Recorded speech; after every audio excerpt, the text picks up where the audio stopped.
Road to Vostok just entered the final stretch. Early access content is basically built.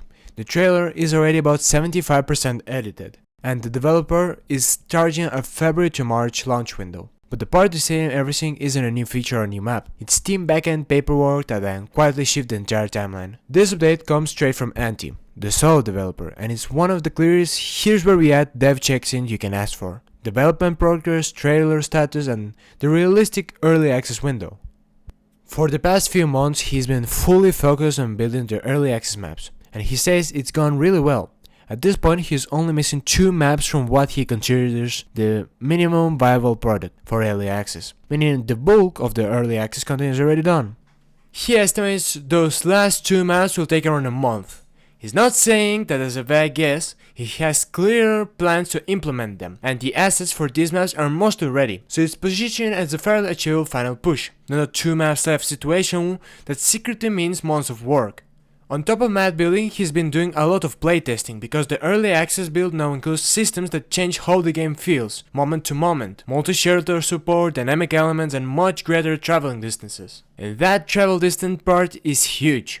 Road to Vostok lives or dies on whether traveling feels like real expedition instead of quick jog between loot spots. He says this playtesting has mostly focused on achieving the dangerous journey feeling, and also figuring out onboarding for new players. Meaning, the game needs to naturally teach you that the point is traveling east, finding shelters and hitting points of interest along the way. His conclusion from initial playtesting is confident. The current early access build exceeds the final demo by a big margin, and the dangerous journey feeling is already present with his current traveling distances. He also calls out features he personally likes the most in this build, the new game modes, the darkness and Iron Man, and plus the multi-shelter and key system for unlocking shelters. The shelter key system matters because it creates natural progression without forcing a traditional quest chain. You're expanding your abilities to survive deeper runs, not just looking for numbers. No, he doesn't pretend everything is perfect. The main issue he recognizes are loot variety and the lack of really unique quests or tasks. That makes sense for a solo dev project. You build the core loop first, then you add depth, unique tasks, handcrafted moments, special loot, identity, and reasons to keep pushing forward beyond pure survival. The important detail is that he says some of these issues are still possible to tackle before early access.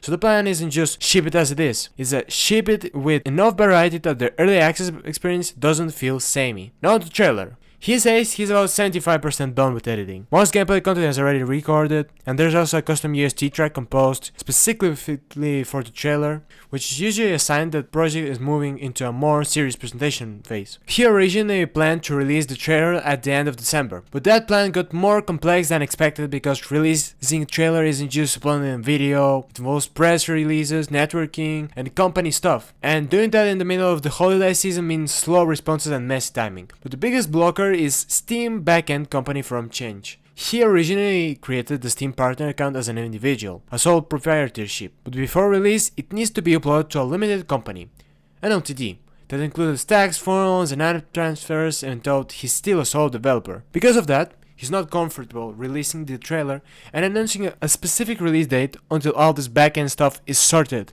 and he has full control over the timeline. In other words, the trailer is closed, but he doesn't want to attach a date to it until Steam admits it's locked down. He expects most of the backend process to get sorted fairly soon. Necessary responses and emails coming after the holidays, which is why the logistical time to release the early access trailer becomes January. Even though he won't announce a specific release date yet, he does give a rough launch window he's targeting for early access, somewhere between February and March. He also explains the logic behind choosing that window as an indie developer. You try to avoid major game releases, major game reveals, major storefront changes like Steam, Winter Sale, and other real-life events. You never get a perfect window just for you, but he believes there are a good potential launch for Windows coming fairly soon. The February to March window fits the current development progression, but he's also honest that it requires a bit of luck because sole dev margins are small. Getting sick or having something unexpected happen can reduce work output instantly. Still, he frames it as a realistic because the game is already in pretty solid state. There were a lot of demo testing during Steam Next Fest with the final demo, and most core features are already tested and proven to work somewhat reliably. So here's the clean takeaway. Development is doing great,